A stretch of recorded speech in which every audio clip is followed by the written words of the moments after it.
তোকে আজ মেরেই ফেলবো আমি। তুই আমার হাত থেকে আর বাঁচতে পারবি না। না না, তুমি এটা করতে পারো না, প্লিজ।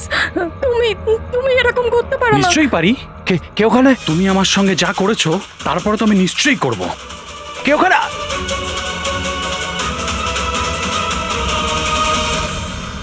বাঁচাও, বাঁচাও, প্লিজ প্লিজ হেল্প, বাঁচাও। তুমি এটা করতে পারো না, প্লিজ। কেউ আছো? কেউ আছো? বাঁচাও, please please help, please please বাঁচাও। ওখানে কে আছে? প্লিজ হেল্প, হেল্প, কেউ বাঁচাও আমাকে, প্লিজ। কেউ আছো? কেউ আছো? প্লিজ বাঁচাও আমাকে, প্লিজ হেল্প, কেউ আছো? শোনো শোনো, প্লিজ, লেগে যাবে আমার। এই কি করছো? এই তোমার হাতে ওটা কি? তুই নিজের কাজ কর। এই দেবো তোকে টাকা। তুমি এটা কি করছো? তোর মতো মেয়েরা না আমার কাছে ছাড়ো শুধু ওকে, পাস। ছেড়ে দাও। বললাম না, সর এখান থেকে। গান ছাড়, গান ছাড়, লেগে যাবে বলছি। গান ছাড়, গান ছাড়।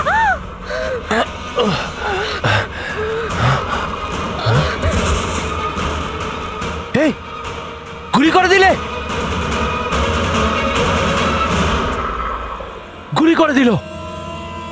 হ্যাঁ, খুন খুন করেছে, খুন করে দিয়েছে পুলিশ, খুন করেছে পুলিশ। এই আরেকটা গুলি কে চালালো?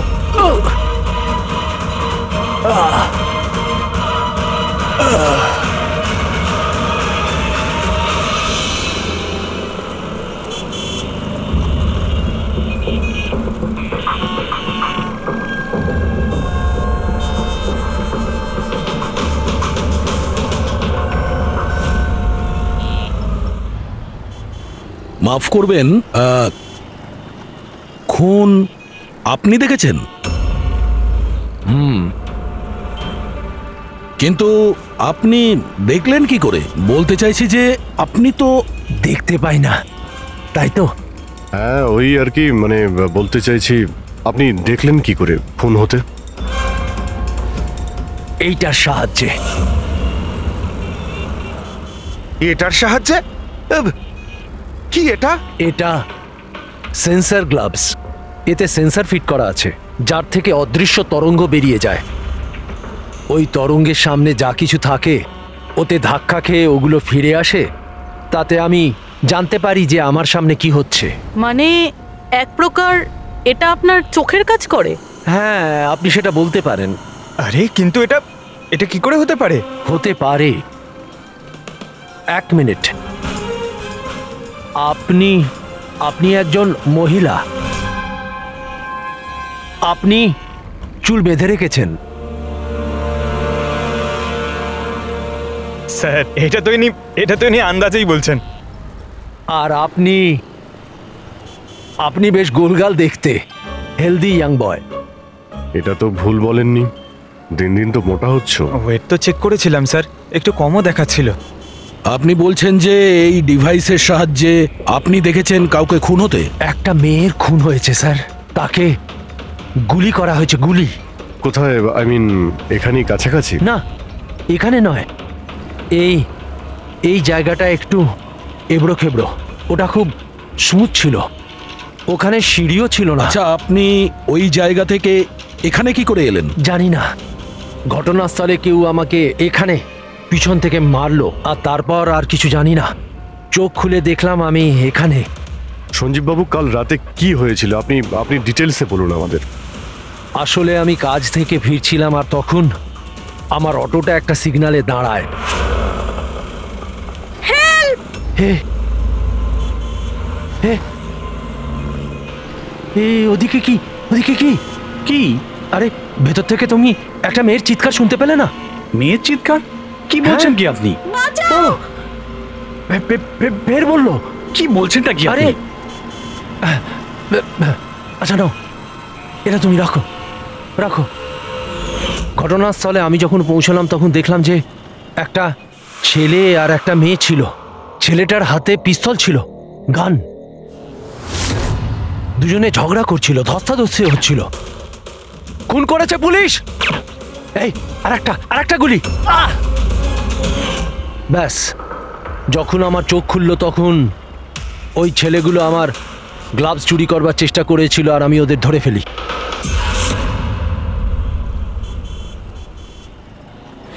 আর আপনি অজ্ঞান হয়ে যাওয়ার পরে খুনি আপনাকে এখানে নিয়ে এসছে আর এখানে ফেলে পালিয়ে গেছে।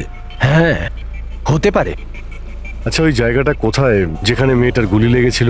না স্যার, আমি জানি না। আচ্ছা, আন্ধেরিতে ওই অটো যে সিগন্যালে দাঁড়িয়েছিল, যেখানে আপনি মেয়েটার চিৎকার শুনেছিলেন, সেই জায়গাটা জানেন আপনি? মনে আছে? আই অ্যাম সরি, আমি এ ব্যাপারে আপনাদের হেল্প করতে পারবো না। ইটস ওকে, ইটস ওকে, আপনি চিন্তা করবেন না, আমরা ওই জায়গাটার খোঁজ নিয়ে নেব। কিন্তু কি করে? ওই অটো ড্রাইভারকে জিজ্ঞাসা করব। এত বড় শহরে ওই ড্রাইভারকে আপনি কোথায় খুঁজে পাবেন স্যার? পেয়ে যাব।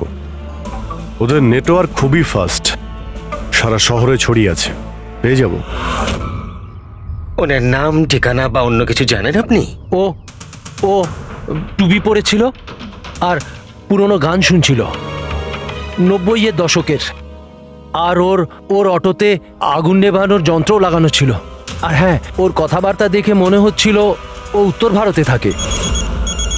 হ্যালো, কি? উত্তর ভারতের লোক? পুরনো গান শোনে, আবার টুপিও পরে, আগুন নেভানোর যন্ত্রও আছে ওর অটোতে। ঠিক আছে, দেখছি।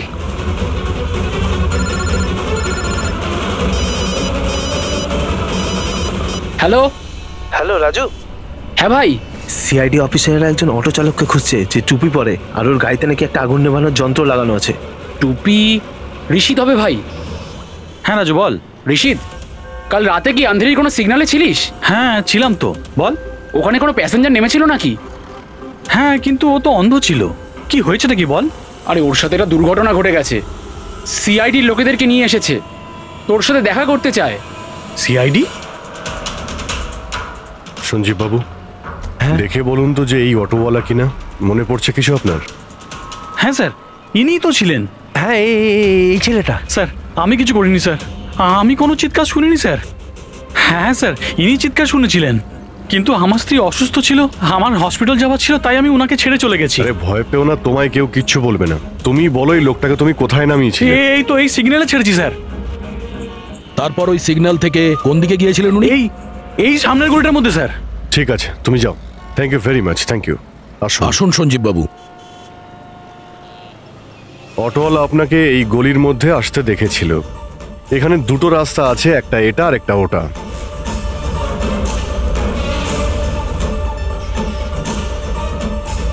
কিছু মনে পড়ছে আপনার কোথায় গিয়েছিলেন? সঞ্জীব বাবু, একটু মনে করে বলুন যে আপনি এর মধ্যে কোন গলিতে গেছিলেন?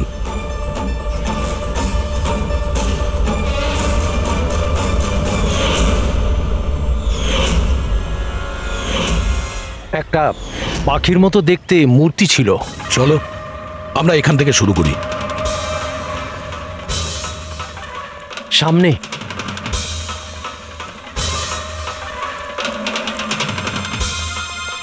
স্যার, এই দেখুন। সঞ্জীব বাবু, দেখুন তো এই মূর্তিটাই কিনা। হ্যাঁ হ্যাঁ, এটাই। অভিজিৎ স্যার, মূর্তি পেয়ে গেছি। এটা কি? আরে গুড। এই যে এইটাই। আচ্ছা, এর পরে সঞ্জীব বাবু, এরপর মনে আছে আপনি কোথায় গিয়েছিলেন? 3টে গোল দেখতে পেয়েছিলাম। তোমরা ওই দিকটা দেখো, আমরা এদিকে যাচ্ছি।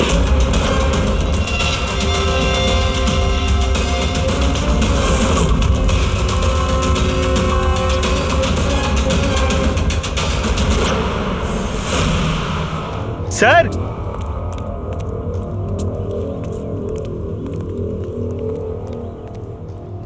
হ্যাঁ, এটা রাউন্ড শেপ, একটা নিচে আর একটা। এরপর এরপর এরপর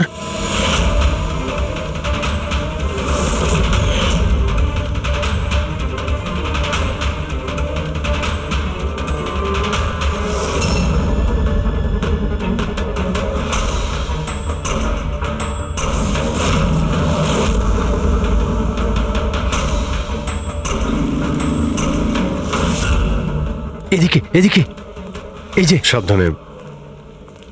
আরে স্যার, ঘুরে ফিরে সেখানেই চলে এলাম যেখান থেকে শুরু করেছিলাম। আরে সেই জন্যই তো উনি চিৎকার শুনতে পেয়েছিলেন।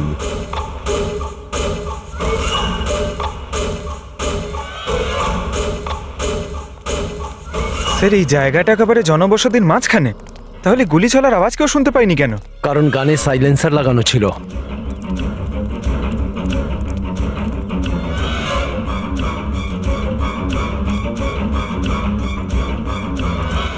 আসুন, একটা স্টেপ আছে, সাবধানে।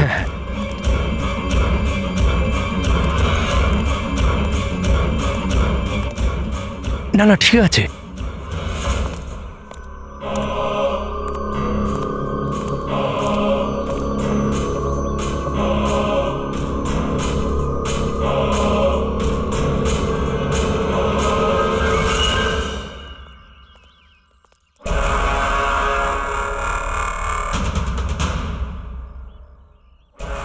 কি হলো? আপনারা দাঁড়িয়ে পড়লেন কেন? কি আছে? লাশ পেলেন? সঞ্জীব বাবু, আপনি বলেছিলেন গুলিটা কোনো মেয়ের লেগেছিল। হ্যাঁ হ্যাঁ, মেয়ের গায়ে লেগেছিল। আমি তাকে ছুঁয়ে দেখেছিলাম। ওর গুলি লেগেছিল, রক্ত বেরোচ্ছিল। কেন বলুন, কি হয়েছে? লাশ এখানে আছে, কিন্তু কোনো মেয়ের নয়, কোনো ছেলের। কি?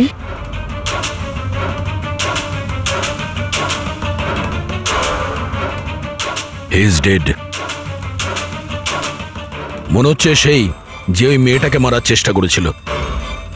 স্যার, ওনার কথা অনুযায়ী এখানে দুটো গুলি চলেছিল। হয়তো হয়তো এই দ্বিতীয় গুলিটায় মারা গেছে।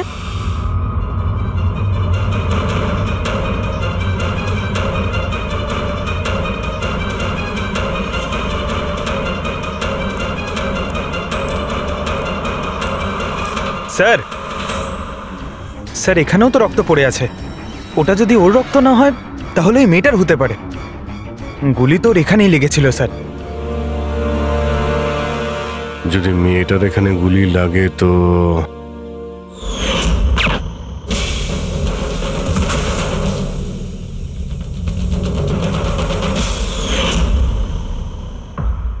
আপনি বললেন যে আপনার মাথায় পিছন থেকে কেউ মেরেছিল, তো সেটা দ্বিতীয় গুলি চলার পরে আপনার লেগেছিল নাকি সেটা চলার আগে? না না, দ্বিতীয় গুলিটার পর মেরেছে।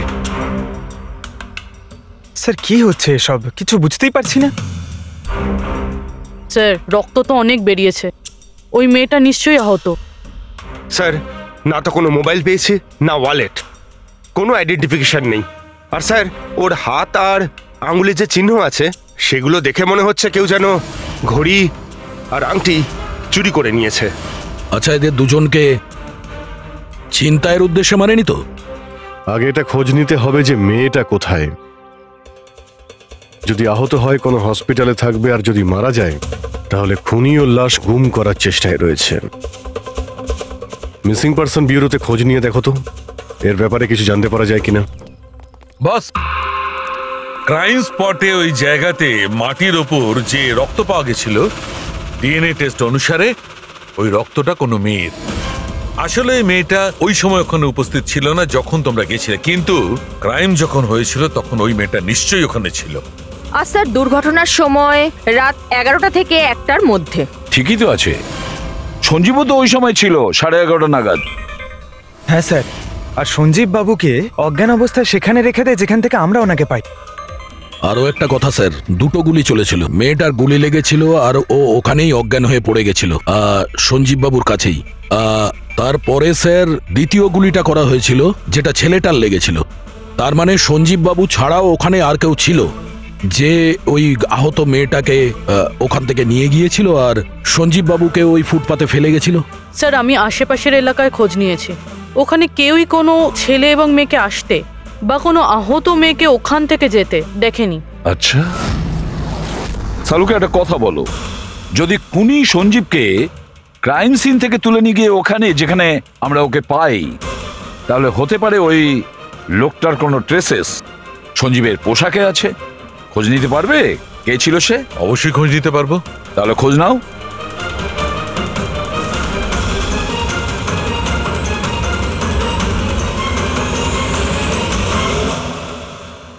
স্যার, লাশ শনাক্ত করা গেছে। ওর নাম হলো অনিকেত স্যার, আর ওর বাড়ির লোকজনও হারিয়ে যাওয়ার রিপোর্ট লিখিয়েছিলেন।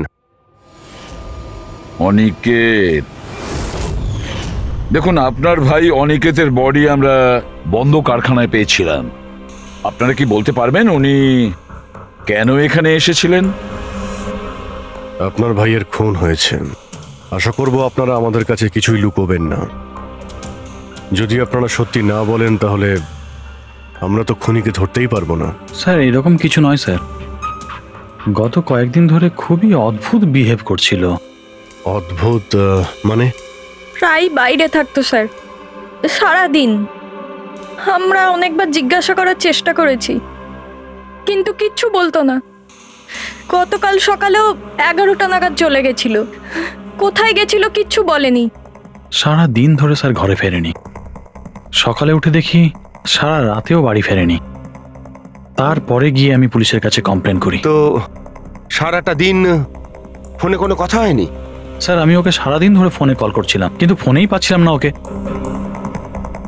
এরকম কবে থেকে চলছিল?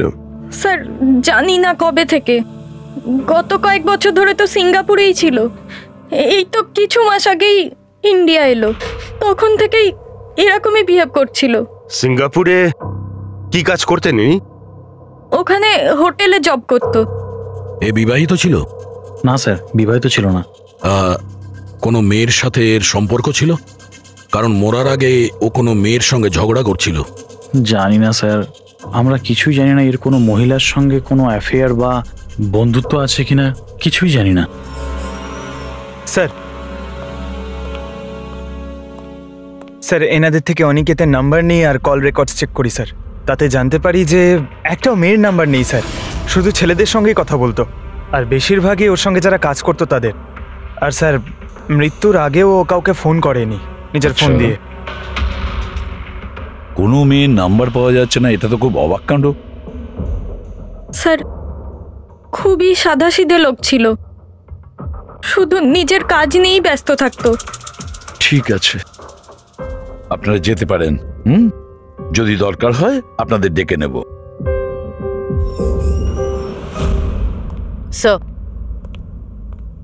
স্যার কালকে কারখানায় যাওয়ার আগেই অনিকেত সারা দিন একই জায়গায় ছিল। কোন জায়গায়? Sir coffee shop. স্যার এর ক্রেডিট কার্ডের বিল থেকে এটা প্রমাণিত হয় যে এ সারা দিন ওই কফি শপে ওর ক্রেডিট কার্ড সোয়াইপ করেছিল। হ্যাঁ স্যার, ওর ফোনের লাস্ট লোকেশন ওই কফি শপই ছিল। কোন কফি শপ ছিল ওটা? Pillow coffee shop. যাও ওই পিলো কফি শপে আর খোঁজ না ও সারাদিন বসে কি করছিল। স্যার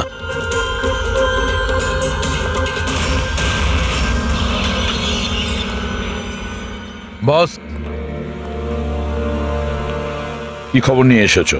এমন খবর এনেছি যেটা আমাদের কাছে খুব জরুরি। কি? এর পোশাকের মধ্যে আমি কয়েকটা আলাদা আলাদা ডিএনএ স্যাম্পল পেয়েছি। কিছু মানে? কিছু মানে 5 জন লোকের ডিএনএ স্যাম্পল পেয়েছি। 5? হ্যাঁ 5, আর এই 5 জনই মেয়ে। আর সঞ্জীবের জামা কাপড় থেকে আমরা 2 ধরনের ডিএনএ পেয়েছি, আর এই দুটো স্যাম্পল অনিকেতের জামা কাপড় থেকে পাওয়া স্যাম্পলের সঙ্গে ম্যাচ করে গেছে। মানে 5 জনের মধ্যে 2 জন যারা অনিকেতকে ছুঁয়েছিল, ওরা আবার সঞ্জীব বাবুকেও ছুঁয়েছিল। তার মানে অভিজিৎ এই পুরো কাজটা দুটো মেয়েই করেছে।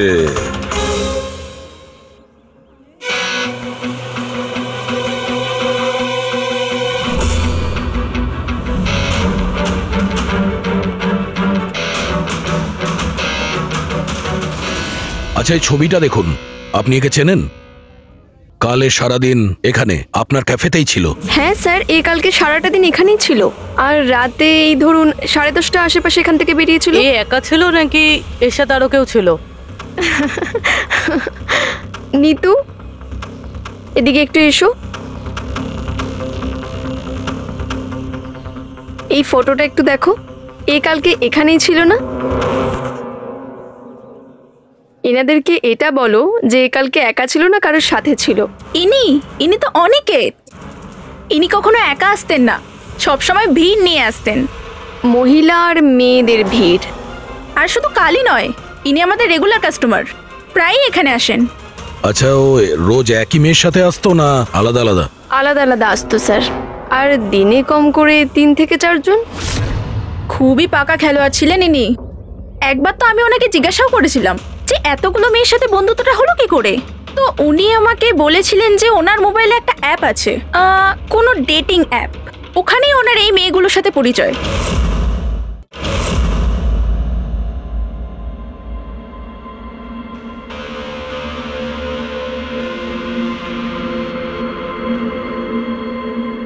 কিছু জানতে পেরেছো? হ্যাঁ স্যার, অনিকেতের ডেটিং অ্যাপের ব্যাপারে জানা গেছে। ওই অ্যাপটার নাম ম্যাচ আপ। Match up? এটা দুজনের সাথে বিয়ে দেওয়ার কোনো অ্যাপ নয় তো? হ্যাঁ স্যার, ওই রকমই কিছু। কিন্তু অনিকেত এই অ্যাপের ভুল ব্যবহার করেছে। ও এই অ্যাপের সাহায্যে এতগুলো মেয়ের সঙ্গে কন্ট্যাক্ট করেছে স্যার, আর ওদের সঙ্গে বন্ধুত্ব করেছে। আর মনে হচ্ছে বিয়েও কাউকেই করতে চায়নি, শুধুমাত্র টাইম পাস করছিল। এই অ্যাপে শুধুমাত্র চ্যাটিংই হয়, আর কারো নাম্বার এই অ্যাপে শো করে না স্যার। স্যার, আমরা অ্যাপ ডেভেলপ কোম্পানি থেকে 4টে মেয়ের ব্যাপারে খোঁজ নিয়েছি, অনিকেত যাদের খুব টাচে ছিল। ইনফ্যাক্ট মার্ডার হওয়ার দিনও ওদের সঙ্গেও ক্যাফেতে দেখা করেছিল। পুরবি কথা বলছে। প্রথম মেয়েটা হলো মোনা। হ্যাঁ, আমি দেখা করেছিলাম ওনার সাথে কফি শপে এই 4টে নাগাদ। কফি খেয়েছিলাম আর একটু কথাও বলেছিলাম আমরা। তারপর আমাকে বেরোতে হলো, আমার কিছু আর্জেন্ট কাজ ছিল। স্যার, এ বলছে যে কফি শপের পরে ও বিউটি পার্লারে গিয়েছিল, আর ওখান থেকে একটা মুভির প্রিমিয়ারে। দ্বিতীয় জন হলো রূপালী। তাহলে বলো, তোমার কি বক্তব্য? ও অনেক দিন ধরে আমার পেছনে পড়েছিল, খালি বলতো দেখা করো দেখা করো। ভীষণই বোরিং ছিল, আই টেল ইউ। ওর সাথে 1 কাপ কফি যে আমি কিভাবে খেয়েছি, আর কফিটা শেষ হওয়ার সাথে সাথেই আমি ওখান থেকে বেরিয়ে গেছি। ও বলেছিল স্যার ও অনিকেতের সঙ্গে 6টার সময় দেখা করেছিল, আর তারপরও ফ্যামিলি ফাংশন অ্যাটেন্ড করতে আন্ধেরি গিয়েছিল। আর তৃতীয় অঞ্জু স্যার। ওর সাথে তো সময়টা বুঝতেই পারিনি। কত ভালো ভালো কথা বলতো, আপনি জানেন আমরা সেদিন কত কথা বললাম। হঠাৎ করে ও বললো ওকে কোথাও যেতে হবে। আমরা ডিসাইড করলাম যে আমরা আবার দেখা করব, আর তারপর চলে গেল। এই মেয়েটা কফি শপ থেকে বাইরে বেরই হয়নি। এই স্টেটমেন্ট অনুযায়ী ও কফি শপেই বসেছিল কফি শপ বন্ধ হওয়া পর্যন্ত, 12টা অবধি। স্যার, এদের স্টেটমেন্ট আমরা ক্রস চেক করেছি, ঠিকই বলছে। স্যার, সঞ্জীববাবু বলছেন কোনো মেয়ের গুলি লেগেছিল। এদের 3জনকে চেক করা হলো, কিন্তু কোনো আঘাতের চিহ্ন নেই। তোমরা তো 4টে মেয়ের কথা বলেছিলে, তাহলে চতুর্থ মেয়েটি গেল কোথায়? স্যার, 4 নম্বর মেয়েটা হলো এরিকা। আমরা এই অ্যাপের সাহায্যে ওর সঙ্গে কন্ট্যাক্ট করার চেষ্টা করেছিলাম, কিন্তু ও কোনো রেসপন্স করেনি। তাহলে এক কাজ করো, ওই মেয়েটার সঙ্গে গিয়ে দেখা করো।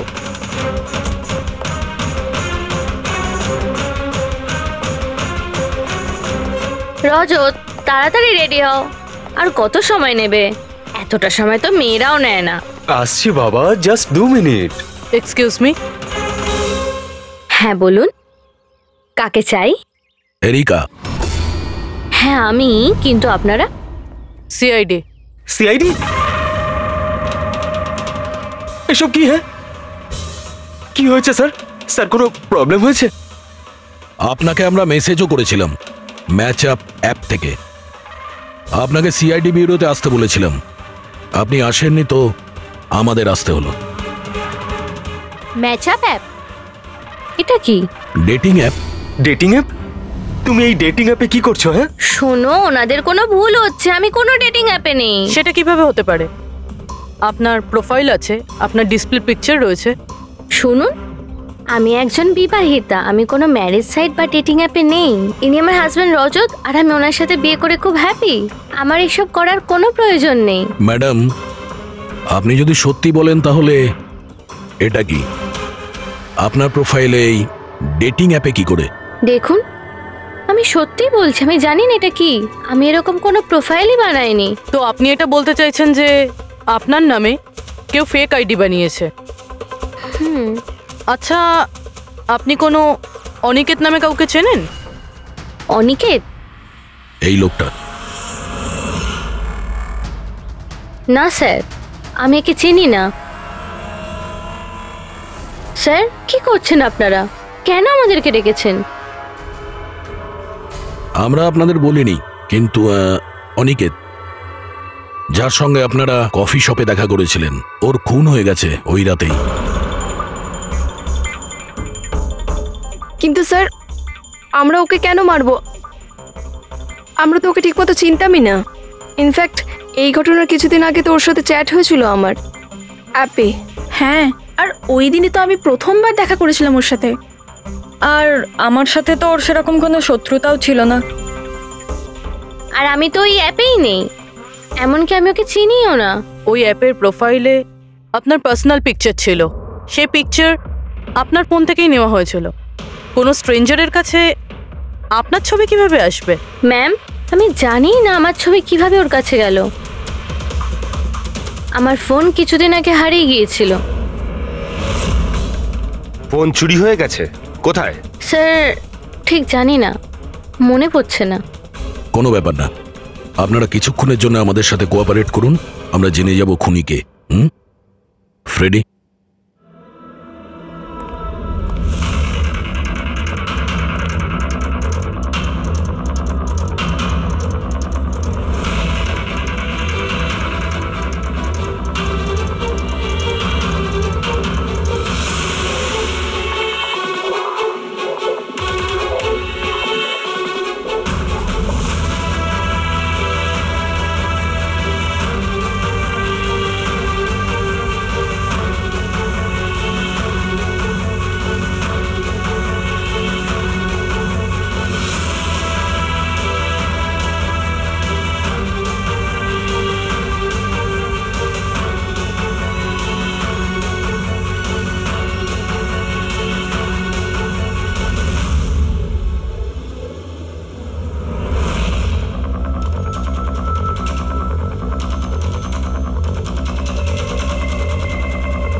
সঞ্জীব বাবু, এদের মধ্যে কেউই না যে ওদিন ঘটনাস্থলে ছিল? এদের মধ্যে কেউ নয়। ঠিক আছে, আপাতত আপনারা যেতে পারেন। Thank you.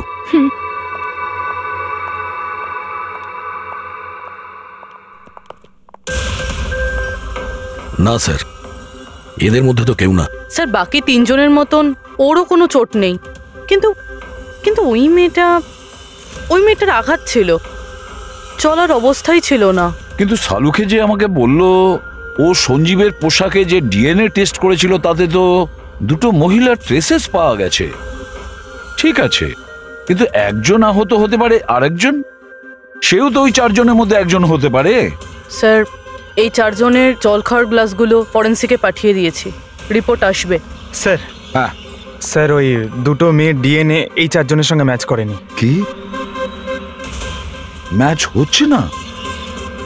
তাহলে মেয়ে দুটোকে পাবো কি করে? এক মিনিট। কি হলো সঞ্জীব?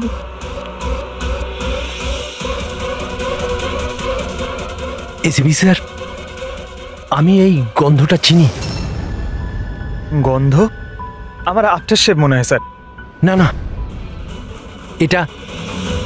এটা ওই গন্ধ যেটা আমি ঘটনাস্থলে পেয়েছিলাম, একদম ওটার মতো। কফি আর চা?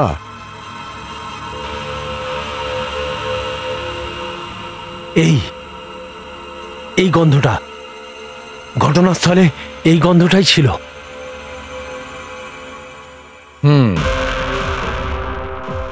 আর আমি পঙ্কজের জামার হাতার ওপরে কফির দাগ পেয়েছি। হ্যাঁ স্যার, ওই সকালে কফি বানাচ্ছিলাম না, তাই একটু পড়ে গেছিল। তার মানে ডক্টর সালুখে ওই ক্রাইম সিনে কফি আর চায়ের মিশ্রিত একটা গন্ধ ছিল। ক্রাইম সিনে না খুনির কাছে? চা আর কফির মিশ্রিত কোনো স্মেল তখনই আসে যখন সে বারবার চা আর কফি বানায়, যেমন কোনো কুক বা কেউ কফি শপে কাজ করলে, যেমন পিলো কফিতে। পুরো একটা কাজ করো, এরিকাকে জিজ্ঞেস করো যে ওর ফোন পিলো কফি শপের আশেপাশে হারিয়েছিল কিনা।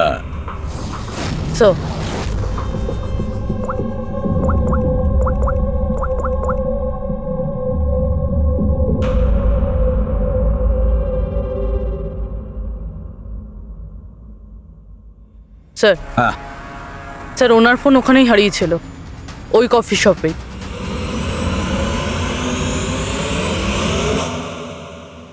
এই মেয়েটা এখানে প্রায়ই আসে না? হ্যাঁ, এনাকে দেখেছি তো এখানে। এর ফোনটা হারিয়ে গেছে। তো এর ফোনটা যখন হারিয়েছিল এখানে ডিউটিতে কে ছিল?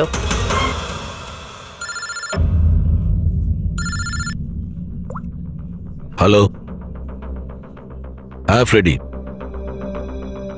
ও গুড, ঠিক আছে, আমরা এক্ষুনি ওখানে পৌঁছচ্ছি। পুরবি, স্যার ফ্রেডির ফোন ছিল। ওই হসপিটালটার খোঁজ পাওয়া গেছে যেখানে ওই আহত মেয়েটা ভর্তি আছে। স্যার ওই মহিলাই যে অনিকেতের খুন করেছিল? হ্যাঁ ওই মেয়েটা। আমাদের এক্ষুনি ওখানে যেতে হবে। স্যার আমাদের এখন বেরোতে হবে, কিন্তু যতক্ষণ অবধি জিজ্ঞাসাবাদ কমপ্লিট না হচ্ছে কেউ কফি শপ থেকে বেরোবে না।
এক্সকিউজ মি, আমি এক্ষুনি আমার বোনকে ডিসচার্জ করাতে চাই।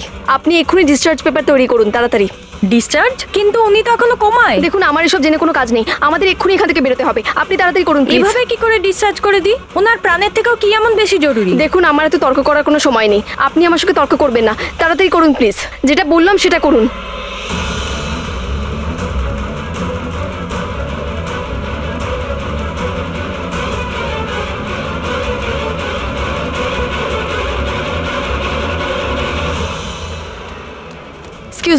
এক্সকিউজ মি, আমার দিদি স্বপ্নাকে এক্ষুনি ডিসচার্জ করাতে হবে, এক্ষুনি। ওর বিলের টোটাল অ্যামাউন্টটা বলবেন প্লিজ। Excuse me. মনে হয় খুব তাড়া আছে তোমার।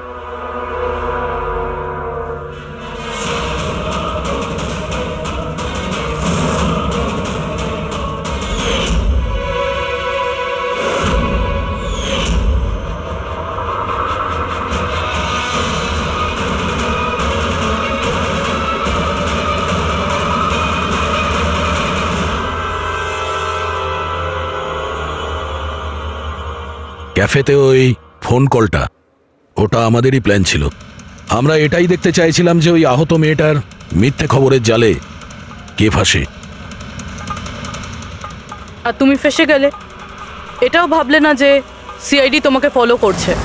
তুমি নিজেই আমাদের এখানে নিয়ে এসেছো, আর তাই পালিয়ে কোনো লাভ নেই। সেই জন্য তোমার জন্য এটাই ভালো হবে, নিজের অপরাধ স্বীকার করে নাও।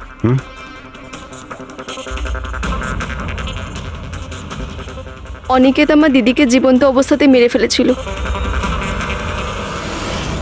ওদের সিঙ্গাপুরে দেখা হয়েছিল, আর ওখানেই আমার দিদিকে বিয়ের মিথ্যে প্রতিশ্রুতি দিয়েছিল।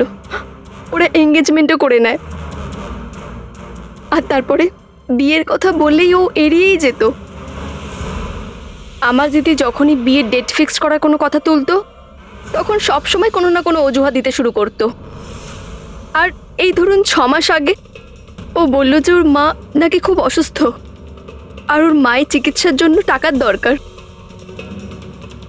আর আমার দিদির নিজের জীবনের সব সেভিংসটা দিয়ে দিয়েছিল। আর ও বলল যে ও সিঙ্গাপুর থেকে ফিরে এসেই আমার দিদিকে বিয়ে করবে। আর টাকা পয়সা নিয়ে অনিকেত সিঙ্গাপুর থেকে মুম্বাই আসে। হ্যাঁ, স্বপ্ন ওর অপেক্ষা করতে থাকলো, আর সেটাও পুরো 3 মাস ধরে। তারপরে একদিন আমি দেখলাম যে ও মুম্বাইয়ের ওই ক্যাফেতে ছিল, তাও আবার অন্য মেয়েদের সাথে।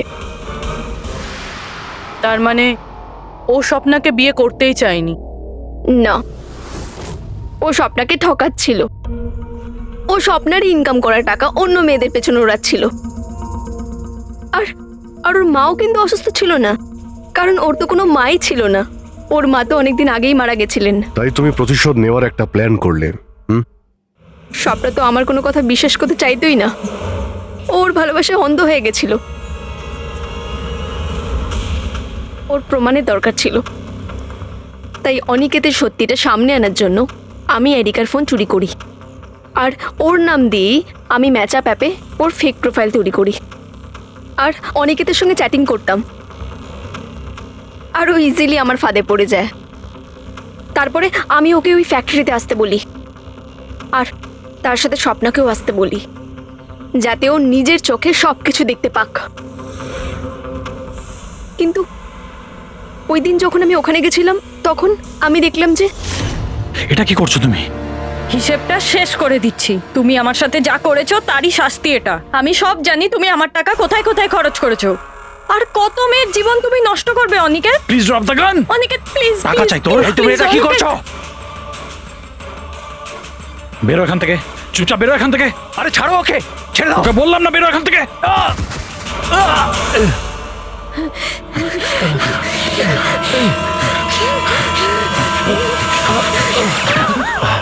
এই, গুলি করে দিলে, গুলি করে দিল। হ্যাঁ, খুন খুন করে দিয়েছে পুলিশ।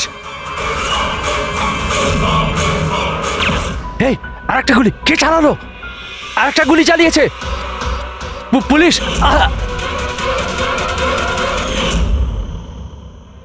তুমি জানো, অনিকেতের লাশ পর্যন্ত আমাদের ওই সঞ্জীব বাবু পৌঁছে দিয়েছিলেন। উনি দেখতে পান না, কিন্তু ওনার ওই সংবেদনশীল দস্তানা, সেন্সিটিভ গ্লাভস চোখের থেকে কম না। প্রতিশোধ নেওয়ার জন্য তুমি অনিকেতকে খুনই করে দিলে, কিন্তু এখন তো সারা জীবন জেলেই কাটবে। আর তোমার বোন স্বপ্না, যার জন্য তুমি এই সব করলে, সে তো আগে থেকেই কোমাতে রয়েছে। আর যেদিনও কোমা থেকে ঠিক হবে, সেদিন তোমার কাছেই যাবে, জেলের গরাদের পিছনে।